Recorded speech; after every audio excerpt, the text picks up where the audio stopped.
Hello the internet and welcome to my April Empties video. So this month I have 11 products that I finished and 2 products that I've given up on. I'm just going to go ahead and combine those two rather than doing a separate products I've given up on video because, like I said, there are only 2 and I don't have much to say about them. So let's get started. First off, we will talk about face powders. So I was able to finish 2 face powders. I managed to finish off both of these. This is the NYX HD Studio Photogenic. This is the NYX HD Studio Photogenic Finishing Powder. I definitely enjoyed it. It did its job. And I honestly thought that I had more product left in this tub when I started and very quickly ran out. So that was a little frustrating, but the other product that I finished in terms of face powder is the Clinique Beyond Perfecting face powder.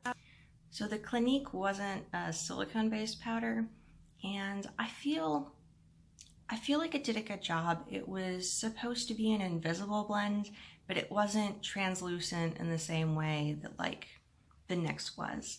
I feel like it did to a certain extent help with coverage. So I don't hate it.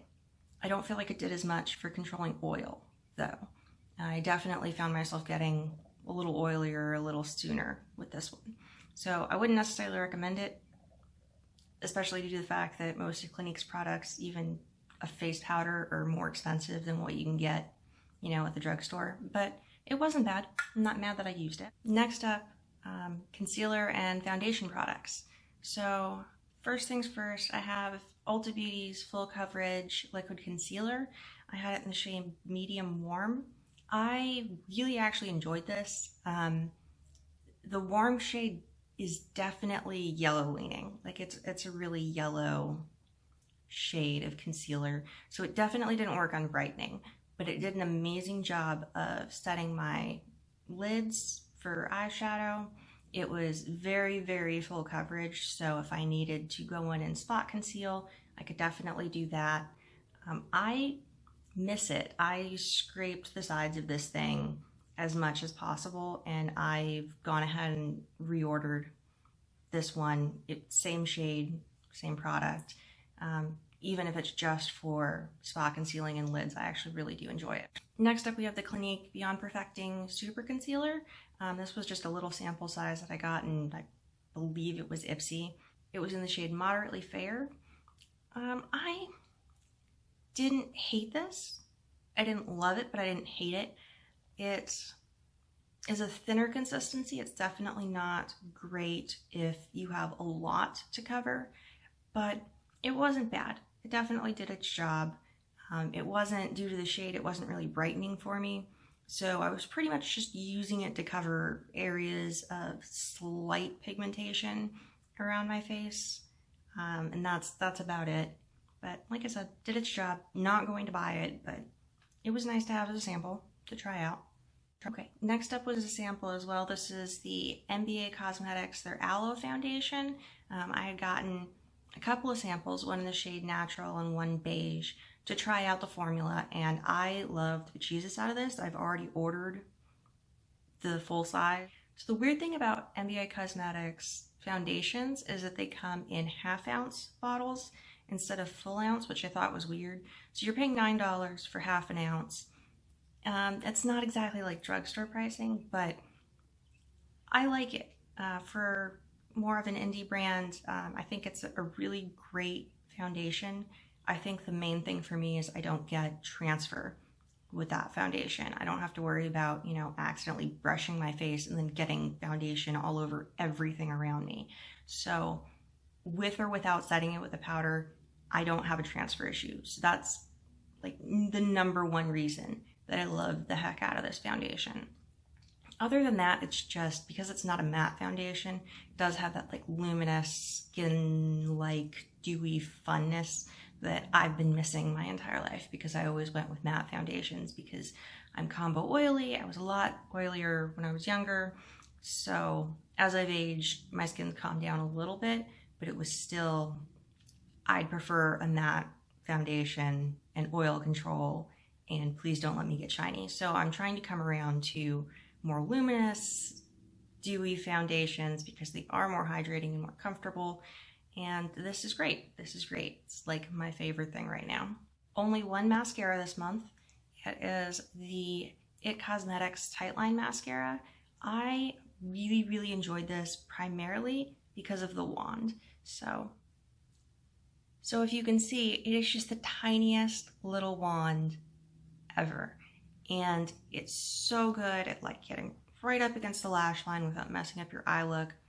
I primarily used it when I was going to be applying false lashes and I didn't want to, you know, load down my natural lashes with a whole bunch of mascara.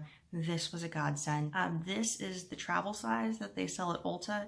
It's $10 and it, you know, took me a few months to get through this. So if you're supposed to be changing out your mascara every 3 to 6 months anyway, using a deluxe size or a travel size makes more sense anyway, because you're not, in most cases, going to finish an entire full-size tube of mascara.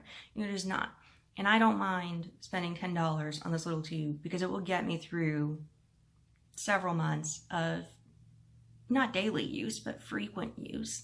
And I do really like the formula. So I haven't repurchased it yet, but it's actually in my cart at Ulta and I'm contemplating purchasing it today.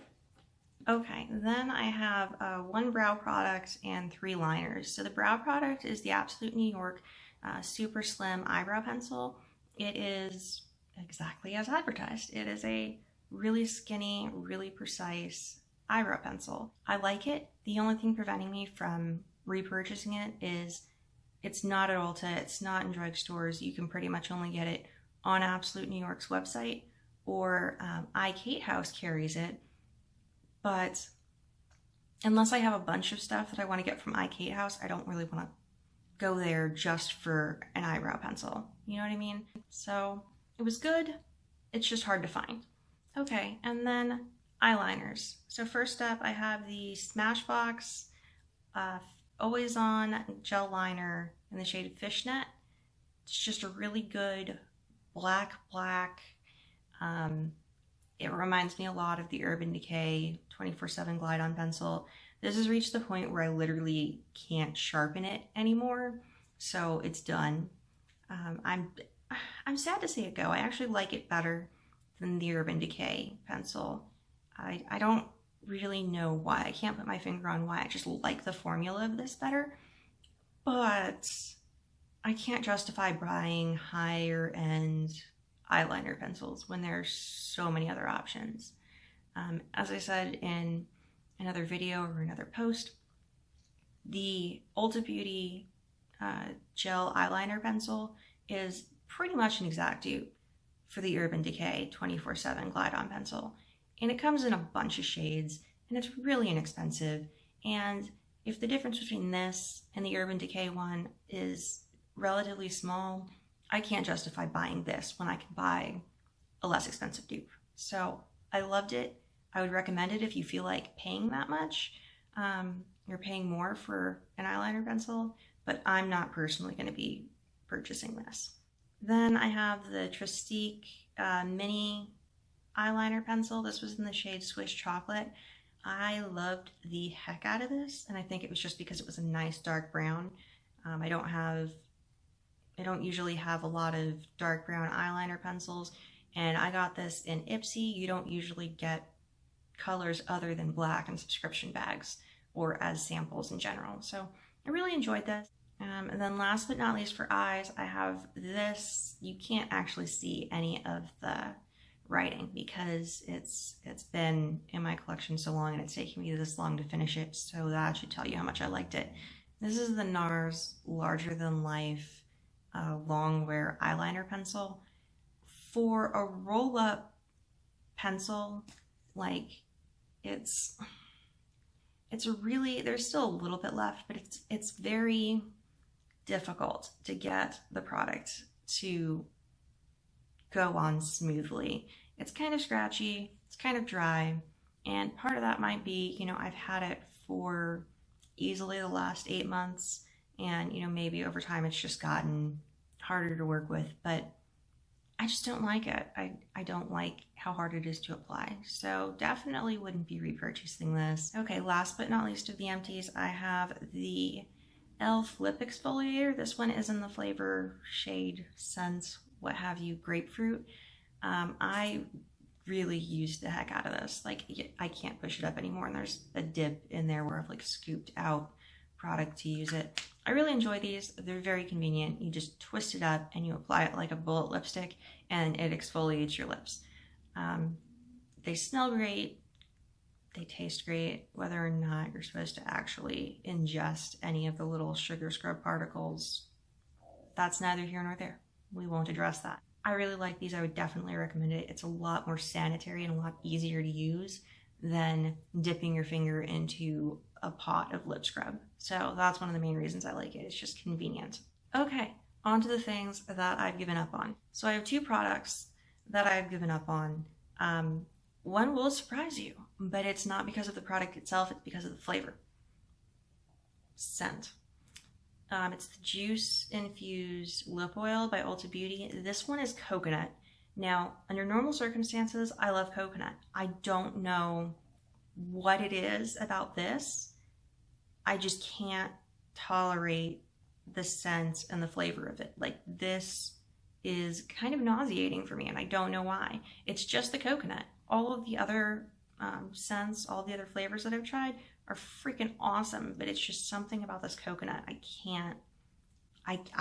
can't physically tolerate it being on me. Like, I smell it and then I need to get it off. So I've used it 3 times and that was enough. I just can't do it. So this is going in the trash. And then this I got out of a subscription box. It's the MDM Flow liquid lipstick. It's in the shade Retro. It's a really pretty pink. Like, I love the shade, but the formula is shit. Like, I've never heard of this brand before. I got it in the Chic subscription box if you watched any of my unboxings. And even in that video, I was like, okay, I like the shade. I can get behind this. It's a cute pink. But it's so sticky. Like, it was supposed to be a lipstick, but it's just so sticky. It doesn't fully dry down. And then it starts to like patch off while you're talking because your lips are sticking together. And it's so uncomfortable. It doesn't look good an hour into wearing it, and I can't. I just don't. Ain't nobody got time for that. I do not have time for a lip product that sucks this bad. So it's going in the trash. Like, no. So that concludes my April empties and stuff I've given up on. I hope that you have a wonderful day or night, depending on when you're watching this. Please subscribe to my channel, or don't. I'm not the boss of you. And I will see you in the next video if you choose to stick around. Peace.